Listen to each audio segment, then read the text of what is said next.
दोनों बेटे की शादी एक ही दिन मंडप में करती है और एक दिन सुषमा की दोनों बहुएं अपने मायके से विदा होकर ससुराल आती है। बहू, आज से ये घर तुम्हारा है। तुम दोनों को किसी भी चीज की जरूरत पड़े तो मुझे आकर कहना। अरे सुषमा, क्या बात है, तू तो एक साथ दो बहुओं की सास बन गई है। अब आई हूँ तो जरा बहू का मुंह दिखाई तो करवा दे। हाँ हाँ, क्यों नहीं, ये तो रही मेरी दोनों बहुएं, जाकर देख ले। अब विमला भी सुषमा की दोनों बहुओं में से बड़ी बहू का घूंघट उठाकर उसकी मुंह दिखाई करती है। तेरी बड़ी वाली बहू तो बहुत सुंदर है और पतली भी है, लेकिन छोटी बहू थोड़ी मोटी है। लेकिन कोई बात नहीं, तेरी पसंद को भला कैसे टाल सकता है कोई। हाँ हाँ, पसंद तो मेरी ही है। अब तू मेरी पसंद पर शक मत कर। सुषमा की नई नवेली बहुओं की मुंह दिखाई की रस्म तो पूरे दिन चल रही थी और ऐसे में लोगों का आना जाना भी लगा हुआ था। लेकिन सुषमा कुछ देर बाद ही अपनी दोनों बहुओं को उनके कमरे में लेकर जाती है। मुंह दिखाई की रस्म में तो इतनी थक गई हूँ कि अगर मैं अभी सोई तो अगले सुबह ही नींद खुलेगी मेरी। सही कह रही हैं दीदी आप, मैं भी बहुत थक चुकी हूँ। अब मैं भी थोड़ा आराम कर लूँ, लेकिन मुझे आराम से ज्यादा तो कल की चिंता हो रही है। अरे मैं तो भूल ही गई थी, मुंह दिखाई की रस्म खत्म होने के बाद पहले रसोई की भी रस्म करनी है। अब भी ये भी मुसीबत है, लेकिन कोई बात नहीं, मैं खाना अच्छा बनाना जानती हूँ।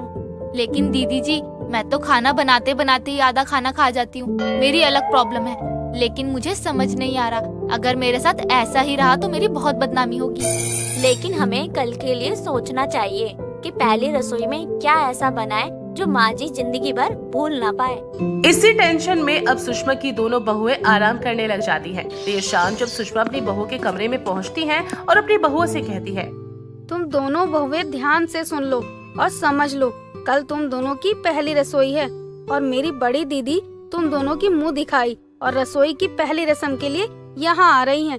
तो मुझे कोई ऐसा मौका मत देना कि मैं तुम दोनों को उनके सामने खरी खोटी सुनाऊं। हाँ जी माँ जी, हम ध्यान रखेंगे। हम ऐसी कोई गलती ही नहीं करेंगे जिससे आपकी बदनामी हो। लेकिन कल पहली रसोई में बनाए क्या? हाँ माँ जी, आप ये तो बता दीजिए कल पहली रसोई में क्या बनाना है। कल पहली रसोई में तुम दोनों को कुछ ऐसा बनाना है जिसे खाकर दीदी कहें कि सुषमा, तू बहुएं तो लाखों में एक लाई है। ठीक है माँ जी, हमें जो सबसे अच्छा बनाना आता है हम अपनी तरफ से वही बनाएंगे। अब अगले दिन सुबह की शुरुआत के साथ ही सुषमा की बड़ी बहू नेहा और छोटी बहू नीलम पहली रसोई की रस्म पूरी करने के लिए किचन में जाते हैं। नीलम, तू अपनी पहली रसोई में क्या बना रही है, जरा मुझे भी बता दे, ताकि हम एक ही तरह का खाना ना बना दे। बना तो मैं मैगी, पास्ता, बर्गर, पिज्जा यही सब रही हूँ, लेकिन आप क्या बना रही हैं? क्या तू अपनी पहली रसोई में बर्गर, पिज्जा, पास्ता, मैगी ये सब बनाएगी? जैसी तू है वैसा ही तेरा खाना है। लेकिन दीदी, आप खाने में क्या बना रही हैं? मैं खाने में गुलाब जामुन, खीर, पनीर, पुलाव यही सब बना रही हूँ, क्योंकि मौसी सास किसी भी समय आ रही होंगी। सुषमा की दोनों बहुएं अब अपनी पहली रसोई की रस्म पूरी करने के लिए किचन में जल्दी जल्दी खाना बनाने लगती हैं। वहीं दूसरी तरफ सुषमा की बहन मधुरिमा का आना होता है। दीदी, बड़े दिन बाद दिख रही हो, कितनी बदल गई हो आप। हाँ, पहले से पतली हो गई हूँ। वैसे तू भी पहले से अच्छी लग रही है। और तेरी दोनों बहुएं कहाँ हैं? दीदी, आप आइए और बैठिए। वो दोनों बहुएं अपनी पहली रसोई की रस्म पूरी करने में लगी हुई हैं। किचन में खाना बना रही हैं। ठीक है, वो तो खाकर पता चलेगा ना कि तेरी दोनों बहुएं खाना कैसा बनाती हैं। हाँ दीदी, वैसे आने में आपको कोई दिक्कत तो नहीं हुई ना? नहीं नहीं, कोई दिक्कत परेशानी नहीं हुई अभी तक तो।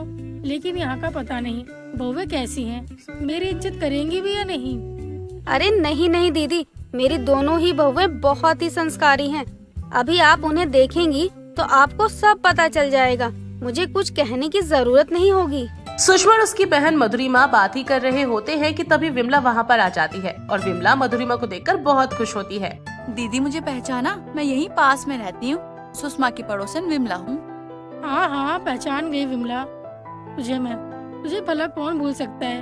अगर तू कभी भिखारियों की लाइन में खड़ी भी होगी ना, तो सबसे पहले मैं तुझे पैसा दूंगी, क्योंकि तेरी शक्ल ही ऐसी है। दीदी, आप तो बड़ी ही मजाकिया हैं। विमला, तू दीदी की बातों का बुरा मत मानियो, दीदी मजाक कर रही थी। इधर मधुरिमा और विमला बात ही कर रहे होते हैं। तभी सुषमा किचन में पहुंचकर अपनी बहुओं से कहती है, अरे बहुओं, तुम दोनों का अब तक खाना नहीं बना क्या? अरे वो दीदी आ चुकी हैं और वो तुम दोनों से मिलना चाहती हैं। हाँ माँ जी, बस खाना तो तैयार है। अब मैं थोड़ी देर में ही खाना लगाकर बाहर आती हूँ। हाँ हाँ माँ जी, मेरा भी खाना तैयार है। मैं भी दीदी के साथ टेबल पर खाना लगा कर आती हूँ। अब थोड़ी देर के बाद बहुएं खाना टेबल पर लगा देती हैं और मधुरिमा, नेहा और नीलम दोनों की मुंह दिखाई करती है। सुषमा, तू बड़ी बहू तो ठीक ठाक लाई है, लेकिन ये तेरी छोटी बहू कुछ ज्यादा ही मोटी नहीं है? ऐसा लग रहा है तू बहू नहीं, किसी ट्रक का टायर लेकर आई है। क्या बात है मधुरमा दीदी, आपने तो मेरी मुंह की बात छीन ली। नहीं नहीं, दोनों ही बहुएं अच्छी है। ये तो बस थोड़ा काम काज करेगी तो पतली हो जाएगी। मैंने तुझे एक से बढ़कर एक लड़कियां दिखाई थी, लेकिन तुझे तो अपने पसंद की लड़की से अपने बेटे की शादी करानी थी। और देख तू कैसी बहुएं लाई है, एक कुछ ज्यादा ही मोटी है और एक कुछ ज्यादा ही पतली है। अब सुषमा की दोनों बहुओं की मुंह दिखाई के बाद सुषमा की बड़ी बहन मधुरिमा सुषमा की बहू के हाथों का बना खाना खाने के लिए पहुंचती है, लेकिन वो खाने की टेबल पर देखती है एक पिज्जा की एक स्लाइस, आधा बर्गर और थोड़ी सी मैगी भी वहाँ पर रखी हुई थी। दूसरी तरफ गुलाब जामुन, खीर, पनीर पुलाव और पूरी रखी हुई थी। अरे बहू, ये पिज्जा, बर्गर और मैगी किसने बनाया है? और बनाया तो बनाया, बस ये एक पिज्जा, आधा बर्गर और थोड़ी सी मैगी, ये सब क्या है? माँ जी, नीलम ने तो पिज्जा, बर्गर और मैगी बनाते बनाते आधा से ज्यादा तो खुद खाया है, और जब मैंने देखा तब इतना ही बचा था। हमारी एक गंदी आदत है, जब भी मैं खाना बनाती हूँ और खाना अच्छा हो तो वो खाना किसी के पास पहुँचने से पहले ही खत्म हो चुका होता है। लेकिन वो तो भला हो दीदी का, जिन्होंने मुझे ये सब करते हुए देख लिया। सुषमा, देख रही है तू अपनी बहुओं को? ये तो अभी से खाना बनाते बनाते खा रही हैं। तू सोच आगे के दिनों में तेरा क्या होगा, तेरे तो कर्म ही फूट गए।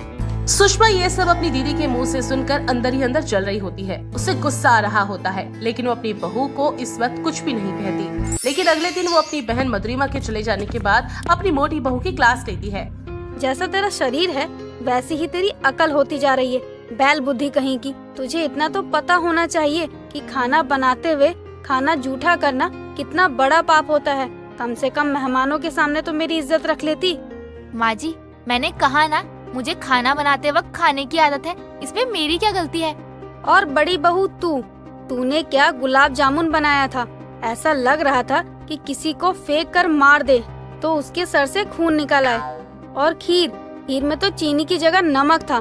तुम दोनों की पहली रसोई को मैं क्या, विमला और मेरी दीदी भी मरते दम तक याद रखेंगी। सुषमा अपनी दोनों बहुओं की पहली रसोई में बने खाने को देखकर अपना सर पीट लेती है। एक ने तो पिज्जा, बर्गर, मैगी बनाया था और उसमें से इतना सा बचाया जिसे खाकर कोई तारीफ भी ना कर पाए, और दूसरी ने ऐसा खाना बनाया जिसे देखकर और खाकर सुषमा की बहन मधुरिमा भी अपनी बहन को खरी खोटी सुनाकर चली जाती है।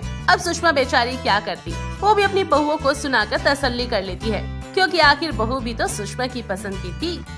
रेखा का एक ही बेटा था मोहित, और वो उसे बहुत प्यार किया करती और उसकी हर जरूरत का ध्यान भी रखती।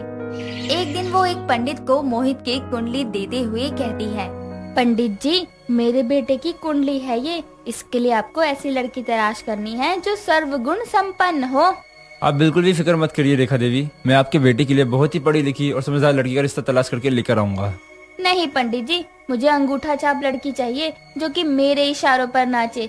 मैं बोलूँ तो बैठ जाए, मैं बोलूँ तो उठ जाए, मैं रात को दिन बोलूँ तो उसके लिए दिन हो, और दिन को रात बोलूँ तो उसके लिए रात हो। समझे आप?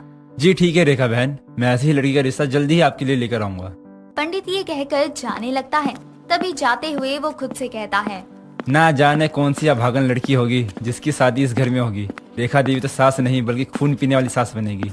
कई दिन बीत जाने पर भी पंडित मोहित के लिए कोई लड़की नहीं बताता, और इन सब बातों से परेशान होकर मोहित के साथ एक दिन रेखा पंडित के घर ही चली जाती है, और पंडित की लड़की सीमा दरवाजा खोलती है, जिसे मोहित देखकर देखता ही रह जाता है।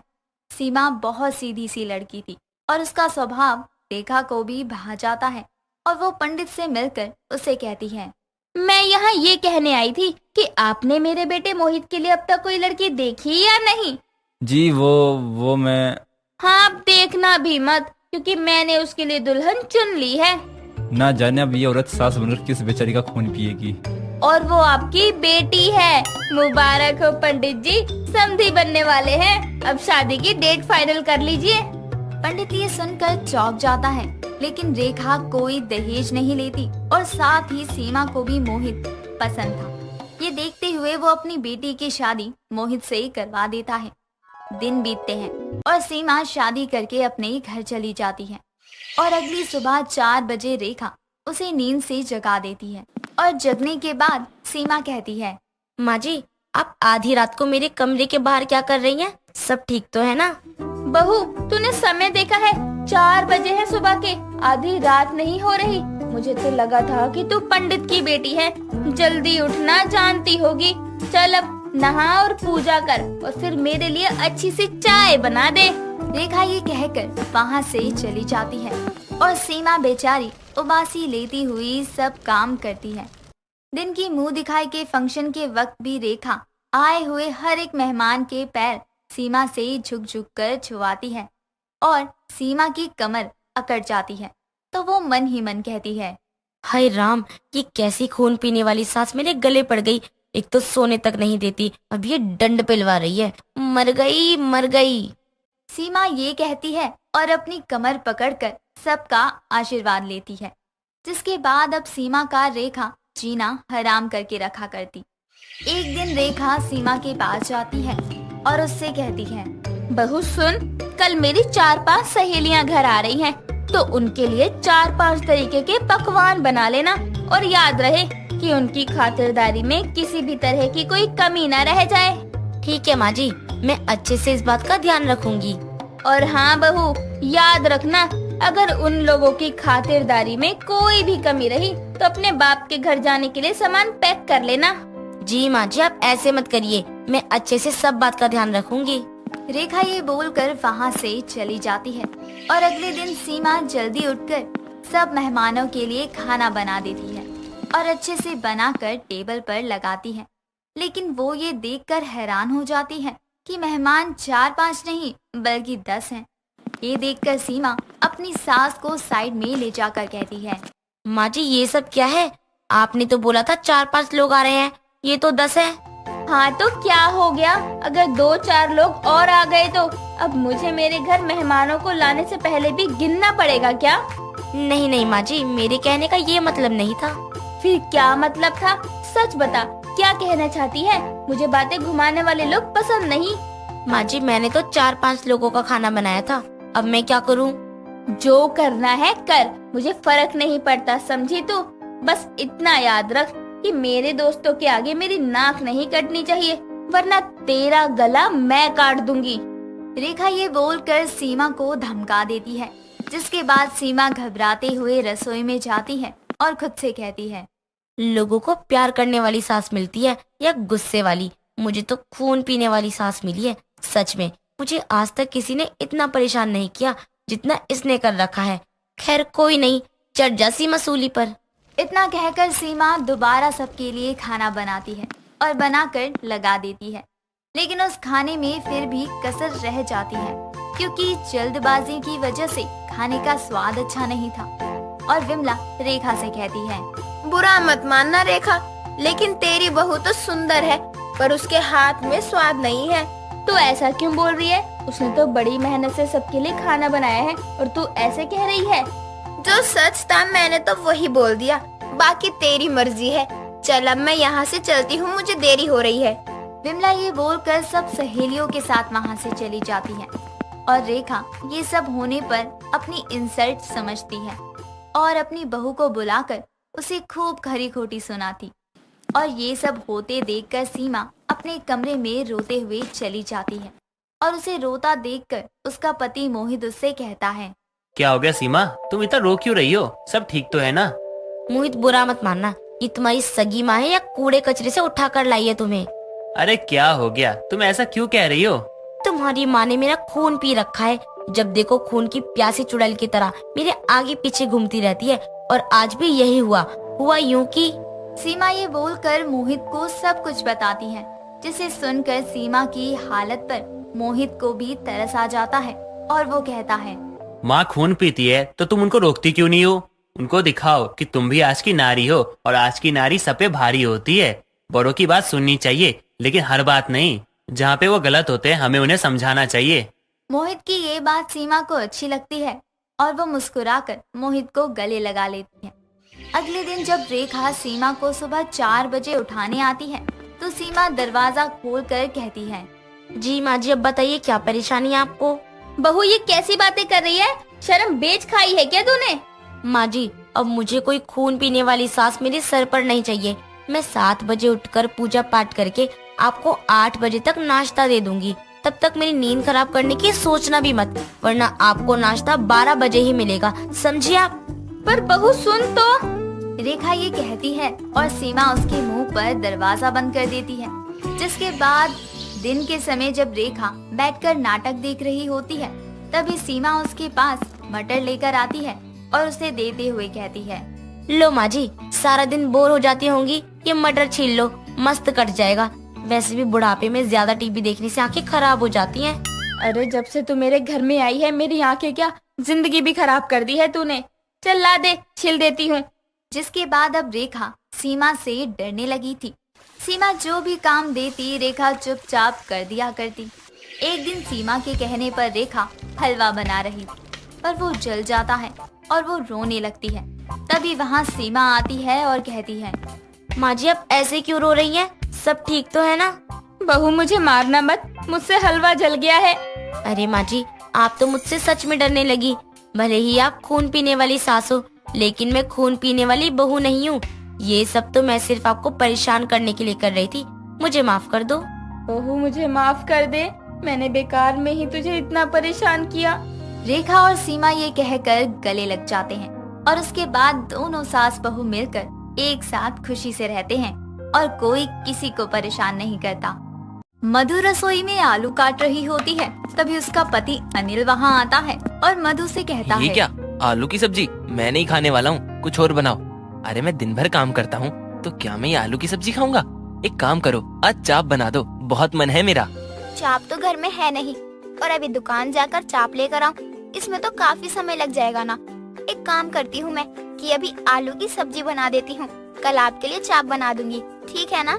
तुम्हें एक बार में समझ नहीं आ रहा है? जो मैंने कहा है वही करो ना। और समय जाएगा से क्या मतलब है तुम्हें? और भी कुछ काम रहता है क्या? बस एक ही तो काम होता है, उसमें भी तुम बहाने बना रही हो। मैं बहाने कहाँ बना रही हूँ? खाना बनाने के बाद मुझे बर्तन धोने हैं, घर भी साफ करना है। अब तुम मुझे अपने काम गिनवा रही हो? हर एक सुहागन का धर्म होता है कि वो बस अपने पति को खुश रखे, ना कि अपने पति के सर पर चढ़कर नाचे, समझे तुम? चलो अब जो बोला है वो करो। अनिल की बात सुनकर मधु को बहुत ज्यादा बुरा लगता है, लेकिन फिर भी वो चुपचाप अपने पति की बात मान लेती है। मधु चाप बनाने लगती है। कुछ ही देर बाद खाना बन जाता है और मधु अपनी सास जानकी और अपने पति के लिए खाना लगा देती है। दोनों खाना खा ही रहे होते हैं, जैसे ही अनिल मधु के हाथों से बनाया हुआ चाप खाता है, वहीं पर जोर से प्लेट फेंकता है और गुस्से में कहता है, ये क्या बनाया है? 2 पल का सुख नहीं दे सकती तुम? अरे जब कुछ काम आता नहीं है तो हर जगह ये क्यों बोलती रहती हो कि ये काम है वो काम है? इसे चाप कहते हैं? क्यों, क्या हुआ? आपको चाप पसंद नहीं आई क्या? मैंने तो आपकी पसंद को ध्यान में रखकर ही बनाई है। अच्छा, तो तुम्हारे कहने का क्या मतलब है कि मैं झूठ बोल रहा हूँ? तुम्हें तो मैं अभी बताता हूँ। अनिल बिना कुछ सोचे समझे मधु को जोर से थप्पड़ मारता है और वहाँ से चला जाता है। मधु वहीं बैठकर रोने लगती है और अपनी सास जानकी से कहती है, माँ जी, हमारा पति और पत्नी का रिश्ता तो बराबर का है ना, लेकिन फिर क्यों अनिल जी मुझे बार बार इस तरह से दबाते रहते हैं और आप भी कुछ नहीं बोलती हो उन्हें? बहू, ये एक पति और पत्नी की बीच की बात है। अगर इसमें कोई तीसरा आता है तो इससे बात और बिगड़ सकती है ना। वैसे भी सुहागन का दर्द यही होता है कि वो अपने पति को खुश रखे, अपनी खुशी भूलकर। माँ जी, सुहागन का दर्द क्यों है? सुहागन की खुशी क्यों नहीं है? शादी एक पवित्र बंधन होता है, लेकिन अनिल जी का बर्ताव देखकर तो ऐसा लगता है कि इन्हें ये बंधन कभी जोड़ना ही नहीं था।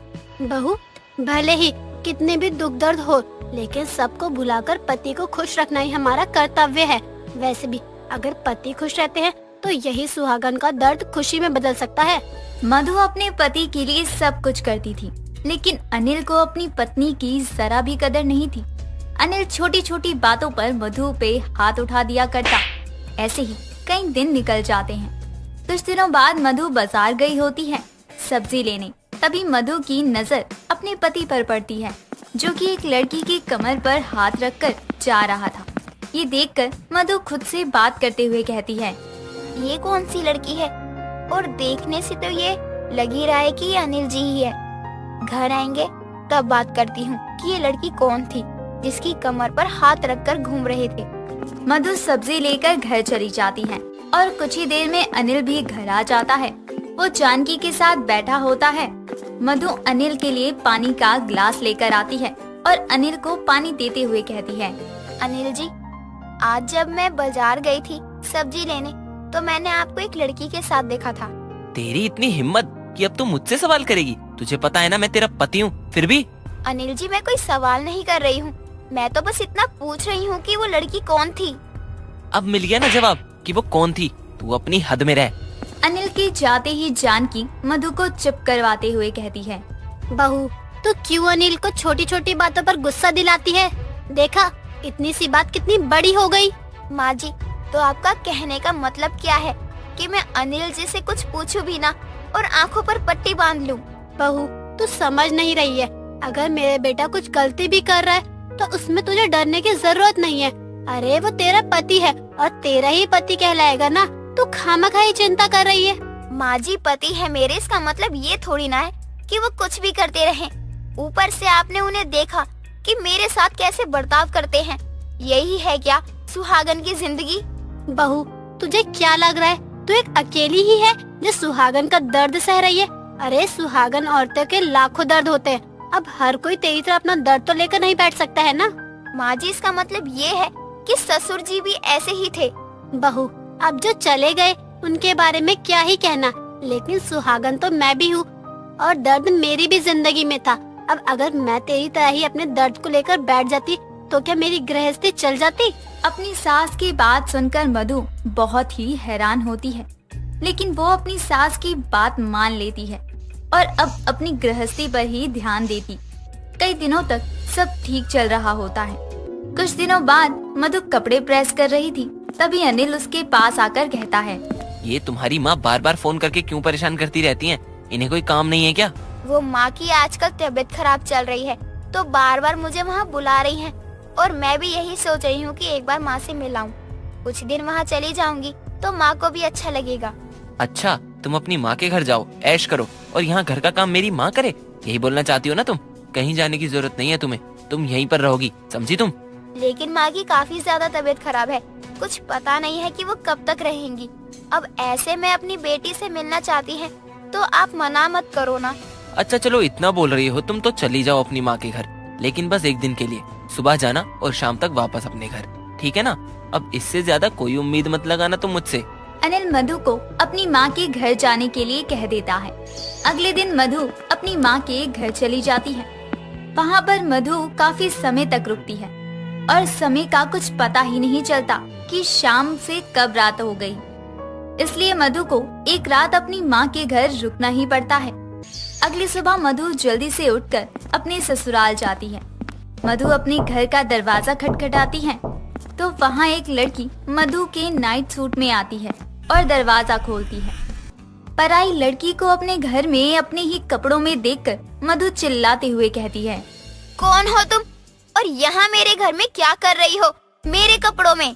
मधु की आवाज सुनकर वहाँ जानकी और अनिल आते हैं। जानकी मधु से कहती है, बहू, बाहर मोहल्ले में क्यों तमाशा कर रही है? अंदर आजा, अंदर आकर बात कर। नहीं माँ जी, मेरे पीछे से ये क्या हो रहा है घर में और आप भी कुछ नहीं बोल रही हो। बहू, जो भी बात है वो अंदर आकर बोल। देखना, आसपास के लोग सब तुझे ही देख रहे हैं। ऐसे अच्छा थोड़ी लगता है। अपने घर की इज्जत को ऐसे सबके सामने नीलाम करना क्या अच्छा लगता है? चल अंदर आ।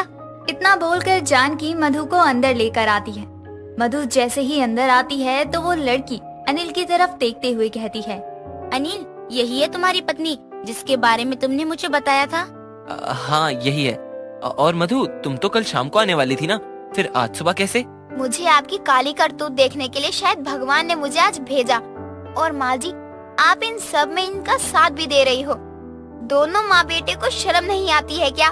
बहू कोई बात नहीं, इतनी भी बड़ी बात नहीं है जितनी तू बना रही है। अरे तू अनिल की सुहागन है, ना कि ये लड़की। तो कोई बात नहीं, तू समझौता क्यों नहीं कर लेती है?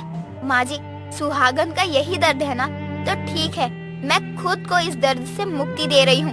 अब मैं अनिल के साथ नहीं रह सकती। अरे जहाँ मुझे बोलने का हक नहीं, मेरे रहने ना रहने का फर्क ही नहीं है, मैं वहाँ क्यों इतने दर्द सहूँ? मैं अब नहीं रहने वाली हूँ इस घर में, मैं जा रही हूँ। इतना कहकर मधु वापस अपनी माँ के घर चली जाती है और खुद को सुहागन के दर्द से आजाद करती है।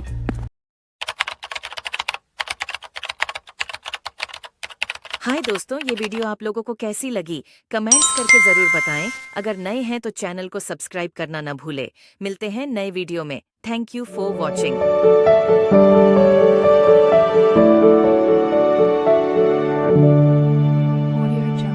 Please subscribe my YouTube channel